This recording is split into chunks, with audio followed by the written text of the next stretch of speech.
الأتقياء أما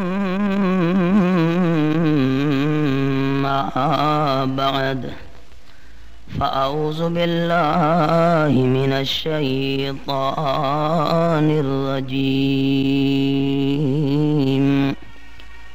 بسم الله الرحمن الرحيم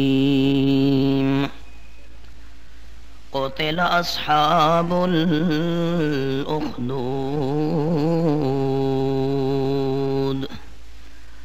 سبحان ربك رب العزة عما يصفون وسلام على المرسلين والحمد لله رب العالمين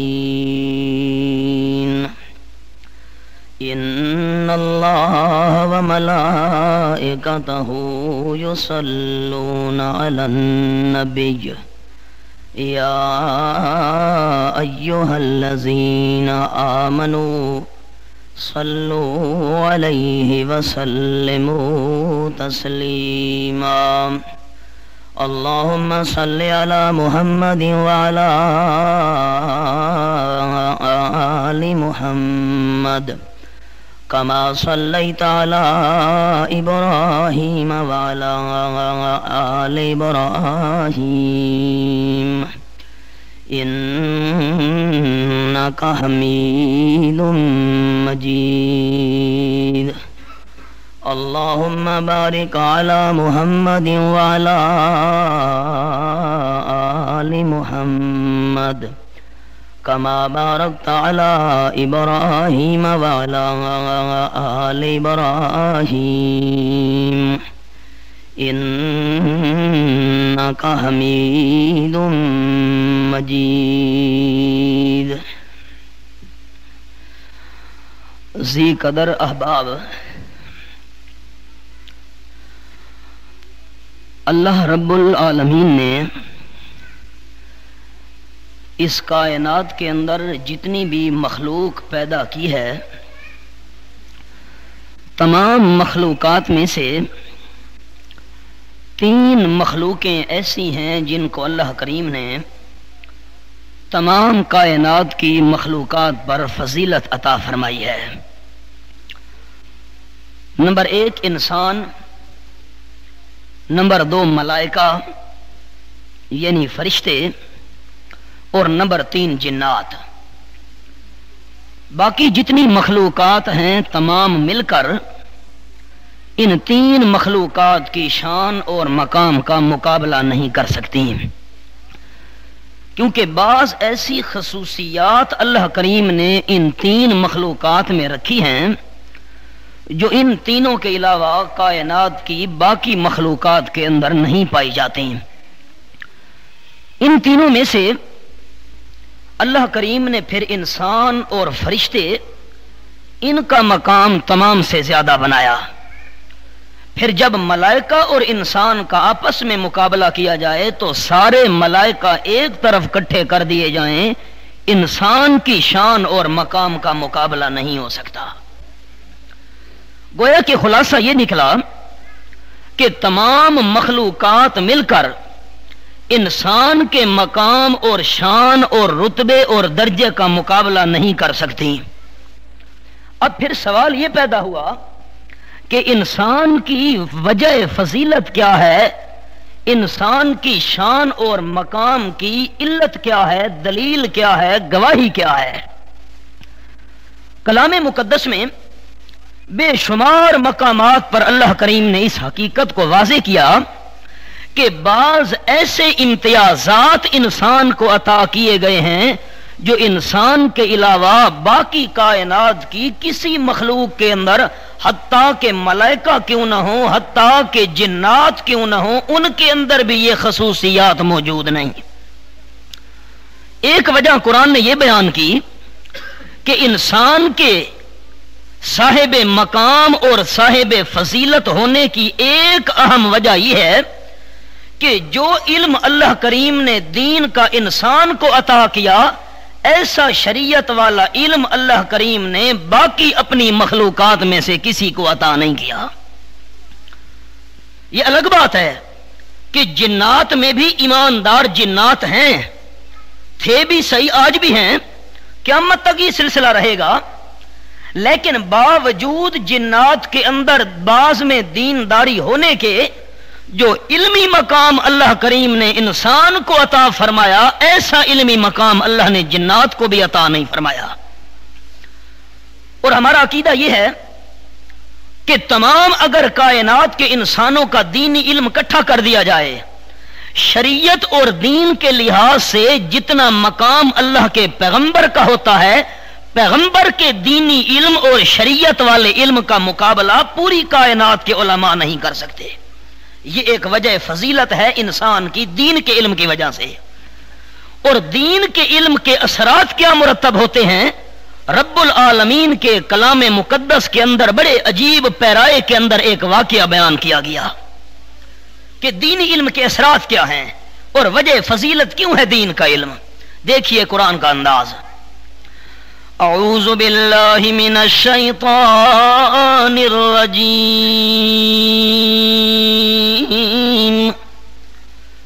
بسم اللہ الرحمن الرحیم،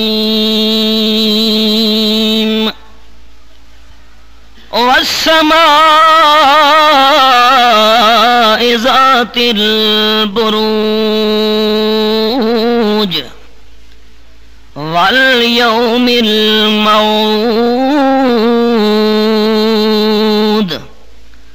وشاہد ومشہود،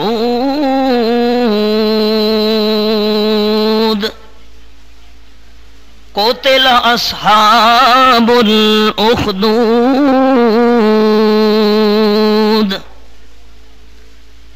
سورت کا نام البروج۔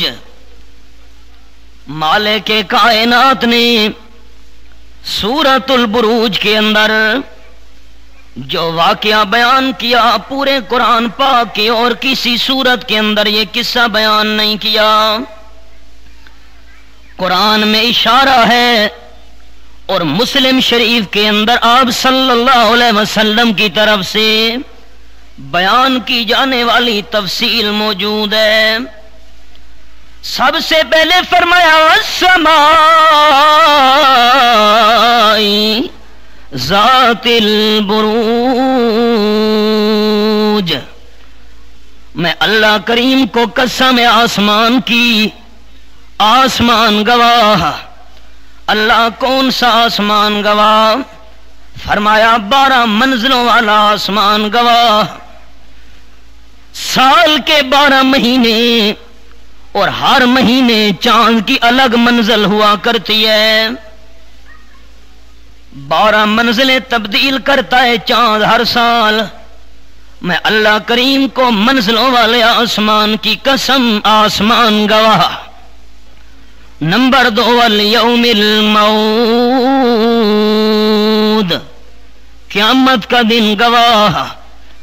نمبر 3 وشاہد، جمعے کا دن گواہ۔ ومشہود، اور حج والا دن، عرفہ کا نامی والا دن گواہ۔ 4 گواہ پیش کرنے کے بعد رب العالمین فرماتے ہیں قتل اصحاب الاخدود، ساری کائنات والے انسان مل جائیں لیکن آسمان والے دائرے سے کوئی بھی باہر جا سکتا، جہاں بھی جائیں آسمان ہے۔ فرمایا جس طرح آسمان والے دائرے سے تم باہر نہیں جا سکتے، میں اللہ کریم کی پکڑ سے بھی باہر نہیں جا سکتے۔ نمبر 2 والیوم الموعود، قیامت کا دن گواہ۔ جس طرح قیامت والی حاضری سے تم بچ نہیں سکتے، میں اللہ کریم کی گرفت سے بھی نہیں بچ سکتے۔ نمبر 3 وشاہد، جمعے کا دن گواہ۔ اگر تم زندہ رہو گے جمعے کا دن ضرور تمہاری زندگی میں آئے گا.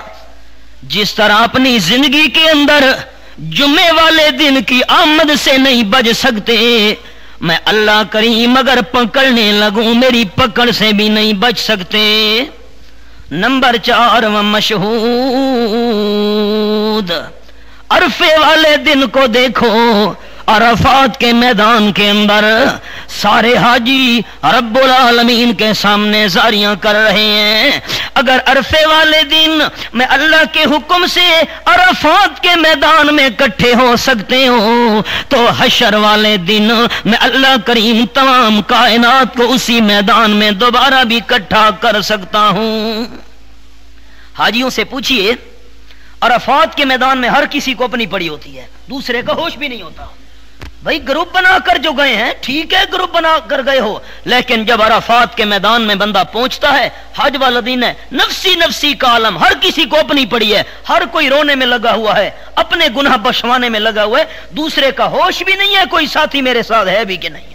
اللہ، قیامت کا منظر یاد آتا ہے. واقعی عرفات کے میدان کے اندر اس حج والے دن ہر کسی کو اپنی پڑی ہوئی ہے، قیامت کے دن بھی ہر انسان کو اپنی پڑی ہوگی. فرمایا 4 گواہ پیش کرنے کے بعد قتل اصحاب الاخدود، خندق والوں پر اللہ کریم کی لعنت ہو. اللہ کریم کون سے خندق والے، گڑھے والے؟ فرمایا النار ذات الوقود، جنہوں نے گڑھے کھود کر آگ جلائی اور آگ جلانے کے بعد اذہم علیہا قعود، آگ کے گڑھے کے چاروں طرف بیٹھ کر تماشا دیکھنا شروع کر دیا. اللہ کس کا تماشا دیکھنا شروع کیا؟ فرمایا وَهُمْ عَلَى مَا يَفْعَلُونَ بِالْمُؤْمِنِينَ شُهُودٌ، اپنی آنکھوں سے دیکھ رہے تھے ہم مومنوں کے ساتھ کیا ظلم اور زیادتی کر رہے ہیں. اصل حقیقت کیا بنی؟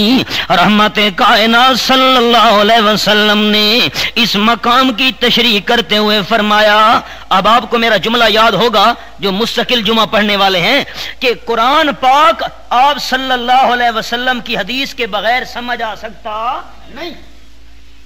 اللہ گڑھوں والے کون تھے، کیا چکر ہے، کیسے گڑھے، کیسے آگ، کیا مومن؟ امام الانبیاء نے تشریح بیان فرمائی.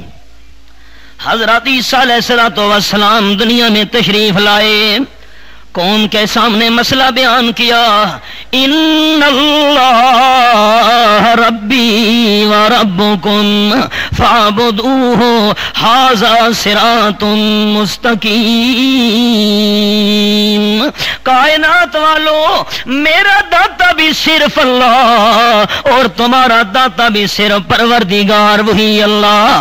جب ہماری ضروریات کو پورا کرنے والا اللہ تو فاعبدوہ، عبادت کے لائق بھی صرف اللہ کریم ہے. رب صرف اللہ، داتا صرف اللہ، ضروریات کو پورا کرنے والا صرف اللہ، عبادت کے لائق بھی صرف اللہ. ھذا صراط مستقیم، یہی صراط مستقیم ہے. حضرت عیسیٰ علیہ السلام واز کرتے رہے، بیان کرتے رہے. رب کعبہ کی قسم ساری کائنات کے مبلغ اکٹھے کر دیے جائیں پر پیغمبر جیسی اچھی تبلیغ بیان کرنے کا کوئی بھی مقابلہ کر سکتا نہیں. خیر، یہودیوں نے سازش کی، اشارہ کر رہا ہوں، اللہ نے عیسیٰ علیہ السلام کو زندہ آسمانوں پہ اٹھا لیا. یہ قرآن پاک کا مستقل موضوع ہے. جنہوں نے مسئلہ مان لیا، نصرانی، عیسائی، عیسیٰ علیہ السلام کی تعلیمات پہ عمل کرنے والے. امام الانبیاء فرماتے ہیں یمن کا بادشاہ تھا اور تھا بڑا جابر اور سخت گیر. اس کے زمانے کے اندر ایک جادوگر تھا. جادوگر نے بادشاہ کو کہا میں بوڑھا ہو چلا ہوں، زندگی کا کوئی بھروسہ نہیں، نہ جانے کس گھڑی میری زندگی کی شام ہو جائے، کوئی ذہین ترین بچہ میرے حوالے کرو تاکہ اس بچے کو میں جادو کی تعلیم دے دوں. میرے مرنے کے بعد جادو والی تعلیم باقی رہے، بادشاہ نے ایک بچے کو مقرر کر دیا، بڑا ذہین ہے، یہ تجھ سے جادو کی تعلیم حاصل کرے گا۔ بچے نے روزانہ آنا جانا شروع کر دیا، والدین کو بادشاہ نے حکم دے دیا اس نے جادو سیکھنا ہے، جادوگر کے پاس روزانہ آیا جایا کرے گا۔ رحمت کائنات صلی اللہ علیہ وسلم فرماتے ہیں بچے نے جادو کی تعلیم حاصل کرنا شروع کر دی۔ اللہ کریم کی قدرت، جا رہا ہے جادو سیکھنے کے لیے استاد کے پاس، راستے سے گزرا، ایک درویش کی جھونپڑی نظر آئی، حضرت عیسیٰ علیہ السلام کی تعلیم بیان کر رہا تھا۔ احباب میری ابتدائی الفاظ یاد کیجئے، جس طرح قرآن پاک دینی تعلیم کا مرکز ہے، اسی طرح عیسیٰ علیہ السلام پہ نازل ہونے والی انجیل شریف بھی دینی تعلیم کا مرکز تھی۔ یہ الگ بات ہے بعد میں عیسائیوں نے تبدیلی کر دی، اس وقت تک تو محفوظ چلی آ رہی تھی۔ انجیل شریف پڑھ کر تعلیم دے رہا ہے درویش۔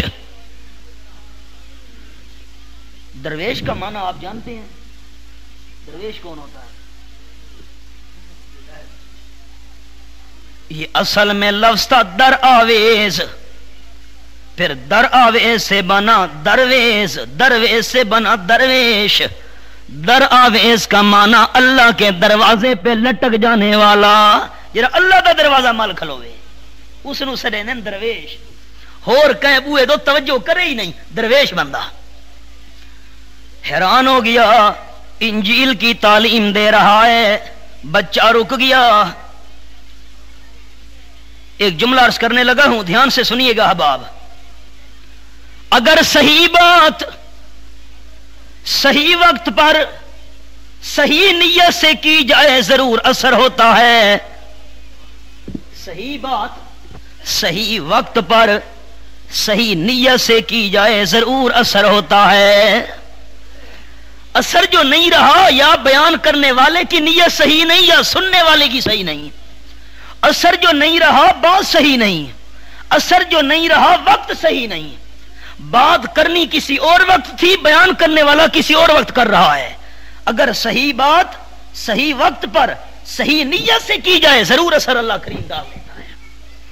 اللہ کی شان، بیان کرنے والے کی نیت بھی ٹھیک اور سننے والے کی بھی ٹھیک، وقت بھی ٹھیک، کیونکہ بچے کے دل کی جو تختی ہوتی ہے صاف ہوتی ہے، جو چاہو اس کے اوپر نقش کر دو، اور بڑے بوڑھوں کی دل کی تختی لکھی ہوئی ہوتی ہے، اس کو دوبارہ صاف کر کے نئے سرے سے لکھنا مشکل ہو جایا کرتا ہے۔ این واسطے وڑ کے مسئلہ منے دے اوکھا من گھنن تو پکے ڈاڑھے ہو میں بلا منے دے بڑے اوکھے نا تے نوجوانوں واسطے میں نہیں بڑی آسان ہوندی ہے۔ بچے نے تعلیم سننا شروع کر دی۔ امام الانبیاء صلی اللہ علیہ وسلم فرماتے ہیں جادوگر کے پاس پہنچا، بڑے غصے میں اس نے کہا دیر سے کیوں آئے ہو، بہانہ کر دیا۔ جب واپسی پر آیا پھر درویش سے انجیل شریف کی تعلیم حاصل کرنا شروع کر دی، اللہ کے دین کی کتاب کی تعلیم حاصل کر رہا ہے، اور رب العالمین نے اثر بھی رکھا ہے دین کی تعلیم کے اندر۔ مالک کائنات فرماتے ہیں یرفع اللہ الذین آمنوا منکم وعملوا الصالحات والذین اوتوا العلم درجات۔ میں اللہ مومنوں کے مرتبے بھی بلند کرتا ہوں اور میں اللہ اہل علم کے بھی مرتبے بلند کیا کرتا ہوں۔ اللہ اللہ۔ امام الانبیاء فرماتے ہیں ان اللہ یرفع بہذا الکتاب اقواما ویضع بہ آخرین او کما قال النبی صلی اللہ علیہ وسلم۔ رب العالمین اس قرآن پاک کی وجہ سے بہت ساری قوموں کو عزت کے تاج پہنائے گا، اور قرآن کو چھوڑنے کی وجہ سے اللہ بہت ساری قوموں کو ذلت کے گڑھوں میں ڈال دے گا۔ قرآن کی تعلیم دل کے اندر ہو، سوال ہی پیدا نہیں ہوتا اللہ عزت کے تاج نہ پہنائے۔ حافظ قرآن ہے، مسلح سنبھالا ہوا ہے، سارے خوانین پیچھے کھڑے ہیں، یہ اللہ اکبر کہتے ہیں، وہ اس کی اقتدا کر رہے ہیں۔ یہ صرف رب العالمین کے کتاب کے علم کی برکت ہے۔ عالم سٹیج پہ بیان کر رہا ہے، سارے سردار نیچے بیٹھے ہیں، یہ قرآن کے علم کی برکت ہے۔ اللہ اللہ۔ والدین نے کہا دیر سے کیوں آئے ہو؟ بہانہ کر دیا، بچہ تھا نا۔ آتے جاتے درویش سے انجیل شریف کی تعلیم حاصل کرنا شروع کر دی۔ جادوگر کے پاس دیر سے پہنچتا ہے وہ بھی ناراض، والدین کے پاس دیر سے پہنچتا ہے وہ بھی ناراض، دونوں کی ناراضگی بچے نے برداشت کر لی، لیکن اللہ کریم کی کتاب کی تعلیم نہیں چھوڑی۔ یہ امام الانبیاء صلی اللہ علیہ وسلم کی حدیث شریف سنا رہا ہوں۔ اللہ کی شان، بچے کے دل میں اللہ کریم نے انقلاب پیدا کر دیا، حضرت عیسیٰ علیہ السلام والا دین قبول کر لیا۔ اب بادشاہ اپنی جگہ مطمئن ہے کہ جادوگر کے پاس جادو کی تعلیم سیکھنے بچہ جایا کرتا ہے۔ امام الانبیاء فرماتے ہیں بچہ جا رہا ہے، عبداللہ ابن تامر جاتے جاتے راستے کے اندر ایک شیر نظر آیا، لوگ ڈر کے کھڑے ہیں، شیر راستہ رو کے کھڑا ہے۔ بچے نے کیا کیا؟ صداقت کا پتہ چل جائے کہ جادو والی تعلیم ٹھیک ہے یا انجیل شریف والی تعلیم ٹھیک ہے، بچے نے پتھر اٹھایا۔ اب پتھر کیا مقابلہ کر سکتا ہے شیر کا؟ اصل میں پتھر کام نہیں کر رہا تھا، رب العالمین کا امر کام کر رہا تھا۔ بچے نے پتھر اٹھایا، لوگ تماشا دیکھ رہے ہیں، رکے ہوئے ہیں، اور کہنے لگا اے اللہ، اگر جو تعلیم انجیل کی مجھے درویش دے رہا ہے وہ تعلیم سچی ہے، پروردگار پھر تیرے بھروسے پر میں پتھر مارنے لگا ہوں، شیر کو پتھر مارنا میرا کام ہوگا، اس شیر سے جان بچانا تیرا کام ہوگا۔ اگر درویش کی انجیل والی تعلیم سچی ہے، اللہ کریم لوگوں کے سامنے بھی مسئلہ واضح کر دے۔ بچے نے اللہ کا نام لیا، بسم اللہ پڑھ کر پتھر مارا۔ پتھر کی کیا حقیقت، شیر کے سامنے پتھر مارنے کی دیر تھی۔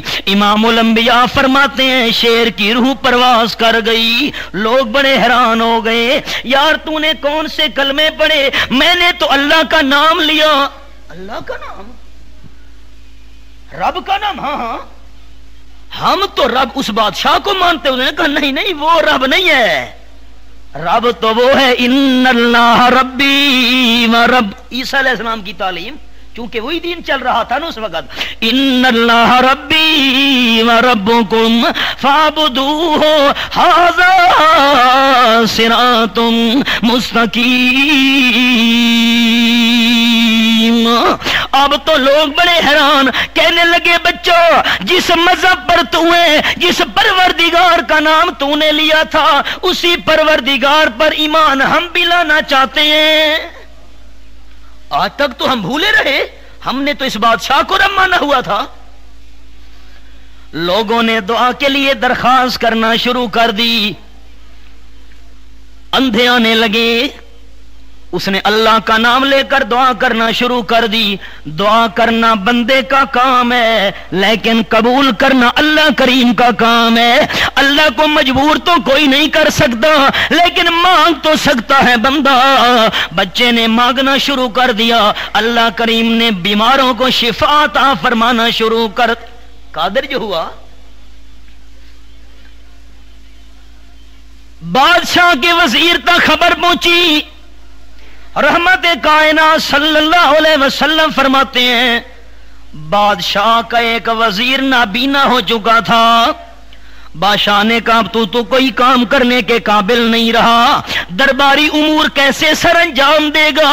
آنکھوں کی بینائی تیری چلی گئی ہے، اب تو وزارت والے عہدے کو چھوڑ دے۔ نابینا وزیر کو پتہ چلا عبداللہ ابن تامر بچہ دعا کرتا ہے رب العالمین کے دربار میں، مالک کائنات شفائے کاملہ عطا فرما دیتا ہے۔ نابینا وزیر کسی ذریعے چل کے پہنچا، رحمت کائنات صلی اللہ علیہ وسلم فرماتے ہیں بچے نے دعا کے لیے ہاتھ بلند کیے، پروردگار وزیر میرے سامنے چل کے آیا ہے، حضرت عیسیٰ علیہ السلام کا دین سچا، انجیل والی تعلیم سچی، رب العالمین شفا تیرے ہاتھ میں ہے، دعا کرنا میرا کام ہے، اس نابینا وزیر کی بینائی کو واپس کرنا تیرا کام ہے۔ بچے نے ہاتھ بلند کیے، اللہ نے دعا قبول کر لی، آنکھوں کی بینائی واپس آ گئی۔ وزیر پہنچا بادشاہ کے دربار، تیری آنکھیں ٹھیک ہو گئی ہیں؟ جی ہاں۔ دوبارہ جی مجھے اپنا عہدہ دیجئے. بادشاہ نے کہا عہدہ تو دیتا ہوں پر کیسے تیری آنکھوں کی بینائی واپس آ گئی؟ وزیر نے کہا مجھے رب نے بینائی واپس کی ہے. بچے نے نا رب نے دین بھی قبول کر چکا تھا بچے والا جو بچے نے بیان کیا. اس نے کہا اچھا ہاں رب نے دی ہے نا بینائی تو میں نے دی ہے نا. اس نے کہا تو نے نہیں دی، رب تو وہ ہے ربنا رب السماوات والارض. بادشاہ حیران ہو گیا. آپ صلی اللہ علیہ وسلم فرماتے نام و نشان بچے کا مٹ جائے. فوجی گئے کشتی میں بٹھایا، اللہ کریم کی شان، پانی کشتی میں بھر گیا، سارے کشتی والے فوجی ڈوب گئے اور رب العالمین نے بچے کو پھر بھی بچا لیا. تختے کے ساتھ چمٹا ہوا پھر کنارے پہ آ پہنچا. بادشاہ حیران، اب بھی بچہ بچ گیا. اب عوام زیادہ معتقد ہونے لگی واقعی بچے والا مذہب ٹھیک ہے. بادشاہ بڑا پریشان، بھئی یہ تو کام زیادہ گڑبڑ ہو رہا ہے. بچے نے کہا امام النبیین صلی اللہ علیہ وسلم فرماتے ہیں، اور آپ ایک بات ذہن نشین رکھیے گا، آپ صلی اللہ علیہ وسلم اگر دین کے بارے میں کوئی بات ارشاد فرمائیں تو اپنی مرضی سے بیان نہیں کرتے، اللہ کی وحی سے بیان کرتے ہیں. وما ينطق عن الهوى ان هو الا وحی یوحی. دین کے معاملے میں کوئی بات آمنہ کے لال اپنی مرضی سے نہیں کرتے اور رب العالمین کی وحی سے بولا کرتے ہیں. یہ جو قرآن کے الفاظ کی تشریح ہو رہی ہے امام الانبیاء فرما رہے ہیں اللہ کی وحی کے ساتھ، کیونکہ رحمت کائنات تو اس موقع پر حاضر ناظر نہیں تھے نا. یہ تو اللہ نے وحی کی امام الانبیاء نے بیان کیا. صحابہ کرام شوق سے سن رہے ہیں، امام الانبیاء تشریح کر رہے ہیں. پھر کیا بنا؟ بچے نے کہا بادشاہ سلامت بات سن، جب تک تو اللہ کا نام نہیں لے گا نا اس وقت تک مجھے مار سکتا نہیں. کیا مطلب؟ اگر اللہ کریم کی مرضی نہ ہوئی میرا بال بھی کوئی نہیں ٹیڑھا کر سکتا.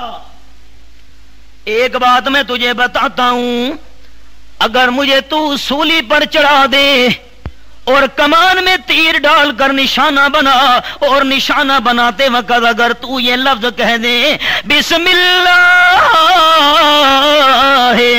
رب ھذا الغلام، اس بچے کو میں مارنے لگا ہوں لیکن میں بادشاہ کی اپنی طاقت نہیں ہے. اگر طاقت کام کرے گی تو اس بچے کے پروردگار کی طاقت کام کرے گی. میرا اپنا کمال کوئی نہیں، رب العالمین کا کمال ہے. اگر مالنے کی مرضی ہوئی تو موت کا جام پی لے گا، اللہ کی مرضی نہ ہوئی تو میں اس کو نہیں مار سکتا. یہ اقرار کر پھر تیر چلا، اگر اللہ کریم کی مرضی ہوئی تو مجھے موت آ جائے گی. رحمت کائنات صلی اللہ علیہ وسلم فرماتے ہیں سولی پہ بچے کو لٹکایا گیا، ساری بادشاہ کی عوام تماشا دیکھ رہی ہے. اور جب بادشاہ نے کہا تیر نکال کر چلاؤ اور الفاظ زور سے یہ کہنے ہیں بسم اللہ رب ھذا الغلام، اس اللہ کے نام ہے. ہمیں تو یقین ہو گیا بچے والا دین سچا ہے جو حضرت عیسیٰ علیہ السلام پیش کر کے دنیا میں واپس آسمانوں پہ اللہ نے ان کو اٹھا لیا تھا. اب بادشاہ بڑا پریشان، رحمت کائنات صلی اللہ علیہ وسلم فرماتے ہیں اس نے گڑھے کھدوا دیے اور اس میں آگ ڈلوا کر ایمانداروں کو ایک ایک کر کے آگ میں ڈالنا شروع کر دیا. رحمت کائنات نے تشریح کی رب العالمین کا قرآن، فرمایا قتل اصحاب الاخدود النار ذات الوقود اذ هم علیہا قعود وهم علی ما یفعلون بالمؤمنین شہود. اللہ فرماتے ہیں لعنت ہو گڑھے کھدوانے والوں پر، ہلاکت ہو گڑھے کھدوانے والوں پر۔ اللہ کون سے گڑھے والے؟ فرمایا جنہوں نے گڑھے کھدوا کر اس میں آگ جلائی اور آگ جلانے کے بعد گڑھوں کے کناروں پہ بیٹھ گئے۔ اللہ کیوں بیٹھ گئے کناروں پر؟ فرمایا مومنوں کا تماشا دیکھ رہے تھے، ڈالتے تھے ایک کو آگ میں، کوئلہ ہو رہا ہے، چربی پگھل رہی ہے، بدبو پھیل رہی ہے، اور منکرین تالیاں بجا رہے ہیں، تماشا کر رہے ہیں۔ امام الانبیاء صلی اللہ علیہ وسلم فرماتے ہیں ایمانداروں نے جان دے دی لیکن ایمان نہیں چھوڑا۔ آپ فرماتے ہیں ایک عورت آئی ایماندار، دودھ پینے والا بچہ بھی اس کی گود کے اندر ہے۔ جب بچے کو چھینا، کفار نے آگ میں ڈالا، والدہ کا ایمان متزلزل ہونے لگا۔ معصوم بچہ آخر بڑا پیارا ہوتا ہے، پھر دودھ پینے والا بچہ اور والدہ کو پیارا ہوتا ہے۔ بچے کو آگ میں ڈالا، والدہ پریشان ہونے لگی، مالک کے کائنات نے بچے دودھ پینے والے کو بلوا دیا۔ اللہ بلوانے پہ قادر جو ہوا، جو پروردگار عیسیٰ علیہ السلام کو والدہ کی گود میں بلوا سکتا ہے، جو پروردگار بے جان لکڑی کے کھجور کے درخت اور تنے کو بلوا سکتا ہے، وہ اللہ کریم معصوم دودھ پینے والے بچے کو بھی بلوا سکتا ہے۔ اللہ کا قانون اور ہے، قدرت اور ہے، لیکن ہم موحدین کا اللہ کے قانون پر بھی ایمان ہے، اللہ کی قدرت پر بھی ایمان ہے۔ بچہ بول پڑا، مولانا روم رحمت اللہ علیہ نے ترجمانی کی۔ بچہ کہنے لگا اندرا مادر کے منی جا خوشم، گرچہ در ظاہر میانے آتے شم، اندرا مادر کے منی جا خوشم، گرچہ در ظاہر میانے آتے شم۔ جانا جلدی کر، ظاہر میں تو آگ نظر آ رہی ہے لیکن پروردگار نے حضرت ابراہیم کی طرح اس آگ کو گلزار بنا دیا۔ والدہ نے بھی جان دے دی۔ رحمت کائنات صلی اللہ علیہ وسلم فرماتے ہیں اثر تھا یہ دینی تعلیم کا، جو میں نے ابتدا میں بات کی تھی، اب آپ جو ابتدا میں موجود تھے، دینی تعلیم کا اثر تھا، اللہ کی کتاب انجیل کی تعلیم کا اثر تھا۔ رب العالمین نے اپنی کتاب انجیل کی تعلیم کے ذریعے ایک بچے کو سبب بنا کر بے شمار ایمانداروں کو ایمان کی توفیق عطا فرما دی، پھر جانے دے دی، لیکن ایمان چھوڑنا گوارا نہیں کیا۔ اللہ کریم فرماتے ہیں کائنات والوں، میں اللہ تمہیں بتاؤں، ان جان دینے والوں کا کوئی قصور اور غلطی نہیں تھی، ان کو جو آگ میں جلایا گیا، آگ میں ڈالا گیا، ان کے وجود جلائے گئے۔ اللہ کریم کوئی غلطی تو بتا، اللہ فرماتے ہیں ان کی کوئی غلطی نہیں تھی۔ اللہ کریم کیوں جلایا گیا، اللہ کیوں آگ میں ڈالا گیا، اللہ اتنی مشکلات کیوں آئی؟ رب العالمین فرماتے ہیں وَمَا نَقَمُوا مِنْهُمْ إِلَّا أَن يُؤْمِنُوا بِاللَّهِ العزیز الحمید۔ دشمنوں نے، کافروں نے، اس بادشاہ نے انتقام لیا ان لوگوں سے۔ اللہ کیوں انتقام لیا، کیوں زیادتی کی، کیوں ظلم کیا؟ فرمایا الا ان یؤمنوا باللہ، اور کوئی غلطی نہیں تھی۔ یہی لوگوں نے غلطی سمجھی ہوئی تھی کہ انہوں نے نعرہ لگایا تھا کہ ہمارا رب صرف کون ہے۔ آج کیا قصور ہے؟ اسلام کا نام لینے والوں پر پابندیاں عائد کی جا رہی ہیں، اسلام کا نام لینے والوں کو دہشت گرد کہا جا رہا ہے، اسلام کا نام لینے والوں کو انتہا پسند کہا جا رہا ہے۔ ظلم، زیادتیاں پہلے بھی دور کے اندر ہوتی رہیں، تاریخ کے اندر بڑی بڑی مثالیں موجود ہیں۔ رب کعبہ کی قسم، اسلام کا نام مٹانے والے، دین کا نام مٹانے والے، شریعت کا نام مٹانے والے خود مٹ گئے، پر اللہ نے قیامت تک دین کو باقی رکھنا ہے انشاءاللہ۔ وَمَا نَقَمُوا مِنْهُمْ إِلَّا أَن يُؤْمِنُوا بِاللَّهِ الْعَزِيزِ الْحَمِيدِ۔ العالمین. اللہ عزیز کو مانا تھا. اللہ کریم زبردست ہے، الحمید تعریفوں والی ذات ہے. ساری کائنات والے رب العالمین کی تعریفیں کرنا شروع کر دیں، مالک کائنات کی تعریفیں پھر بھی ختم نہیں ہو سکتی. اور کون سا پروردگار؟ الذی لہ ملک السماوات والارض واللہ علی کل شیء شہید. اس رب العالمین کی خاطر جانے دے دی، آگ کے اندر جلنا گوارا کر لیا. کون سا پروردگار جو آسمانوں کا بھی بادشاہ ہے، زمین کا بھی بادشاہ ہے، دنیا کے بادشاہوں کی بادشاہیاں عرضی، اللہ کریم کی بادشاہی ہمیشہ قائم رہنے والی. ہاں، ہر کسی کی بادشاہی پہ زوال آئے گا، رب العالمین کی بادشاہت پہ زوال آ سکتا نہیں. اس لیے تو سورۃ فاتحہ میں ہم تلاوت کرتے ہیں مالک یوم الدین. جس طرح دنیا میں مالک اللہ، قیامت میں بھی مالک. اگر دنیا میں بادشاہی کا سکہ اصل چل رہا ہے اللہ کا، قیامت کے میدان میں بھی بادشاہی کا سکہ صرف اللہ کا چل رہا ہوگا. اور قرآن کے الفاظ ہیں، اعلان ہوگا لمن الملک اليوم. او بادشاہت کے دعوے دارو، او حکمرانی کے دعوے دارو، او کائنات کے اندر سرداری کے دعوے دارو، آؤ لمن الملک اليوم. آج کس کا سکہ چل رہا ہے؟ قرآن کہتا ہے لا یتکلمون، زبان ہلانے کی جرات کسی کو نہیں ہوگی. سردار دنیا کے، بادشاہ دنیا کے، اپنے آپ کو بہت بڑے حکمران سمجھنے والے قیامت کے میدان میں کھڑے ہیں، سر جھکائے ہوئے، نفسی نفسی کی آواز ہے لا یتکلمون. اللہ کے اس اعلان کے جواب میں کوئی زبان ہلانے کی جرات نہیں کرے گا. مالک کائنات کی طرف سے آواز آئے گی للہ للہ الواحد القہار. آج اکیلے زبردست اللہ کی بادشاہی چل رہی ہے. آج کسی کی بادشاہی کا سکہ نہیں چل سکتا. رب العالمین فرماتے ہیں واللہ علی کل شیء شہید.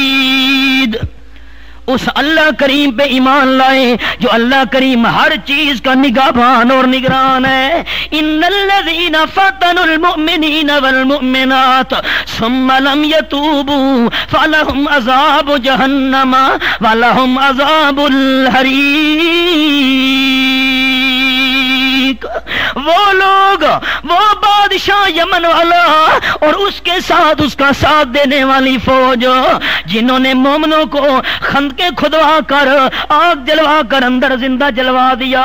فرمایا جن لوگوں نے مومن مردوں کو امتحان میں ڈالا، مومن بیبیوں کو امتحان میں ڈالا، ثم لم یتوبوا، آگ میں جلانے کے بعد ان کے ماتھے پہ ذرا سلوٹ بھی کوئی نہیں آئی، ذرا بھی پشیمانی نہیں ہوئی، اپنے اس فعل کو سچا سمجھا ہم جو ظلم کر رہے ہیں ٹھیک کر رہے ہیں، پھر توبہ بھی نہیں کی.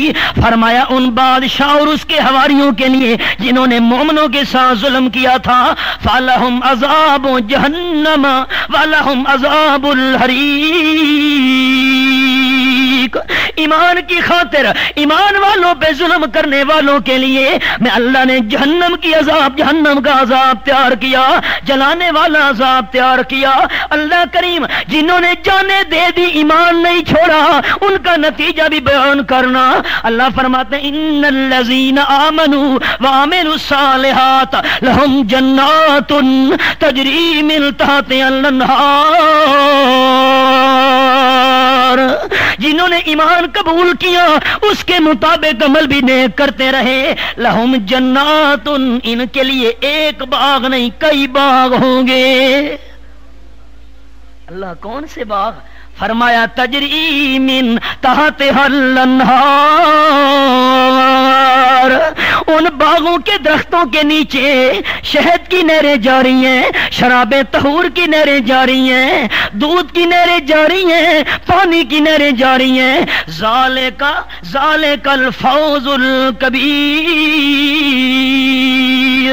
ایمان بچانے کے لیے جان قربان کر دینا یہی تو بڑی کامیابی ہے. ہم جان کو مقدم رکھتے ہیں، ایمان کو مقدم نہیں رکھتے.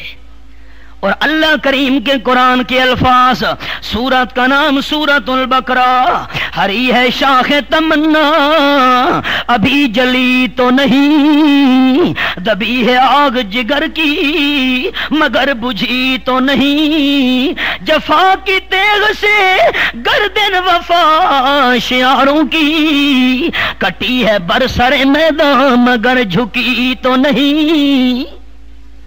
اللہ اللہ ادھر آ ستمگر ہنر آزمائے، تو تیر آزما ہم جگر آزمائے۔ میرے سامنے سورۃ البقرہ دوسرا پارہ اور آیت نمبر 214، ام حسبتم ان تدخلوا الجنہ ولما یاتکم مثل الذین خلوا من قبلکم مستهم البأساء والضراء وزلزلوا حتى يقول الرسول والذين آمنوا معه متى نصر الله ألا إن نصر الله قريب۔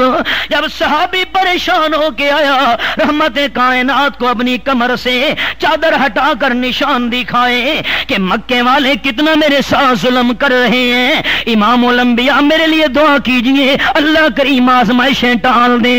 آپ نے کعبہ شریف کے ساتھ اپنی پشت لگائی ہوئی ہے، چہرہ مبارک سرخ ہو گیا، فرمانے لگے اچھا ابھی سے تم گھبرا گئے ہو، حالانکہ پچھلے جو ایماندار گزرے تھے ان کو کمر تک گڑے کھود کر ظالم لوگ مٹی میں دبا کر زندوں کے چمڑے لوہے کی کنگھیوں کے ساتھ اتار لیا کرتے تھے، لیکن پھر بھی زبان سے نکلتا تھا ربنا اللہم ربنا اللہم ربنا ثبت اقدامنا وانصرنا علی القوم الکافرین۔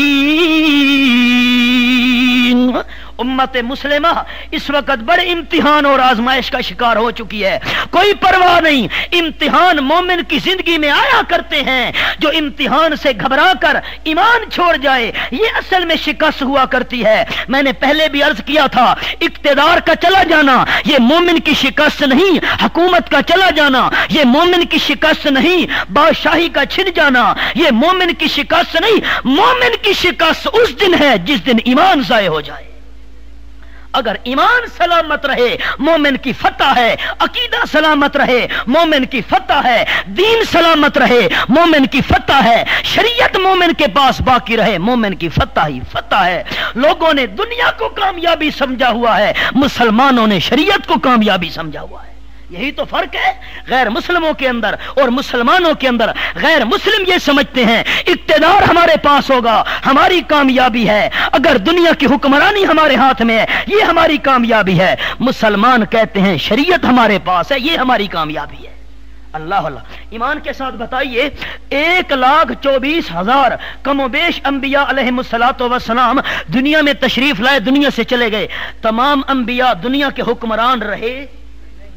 آپ نہ کرتے ہیں نہ کرتے۔ 1,24,000 انبیاء کرام دنیا میں تشریف لائے، لیکن تمام انبیاء کرام حکمران نہیں رہے۔ ہاں ہاں حکومت کوئی معیار نہیں، شریعت اصل معیار ہے۔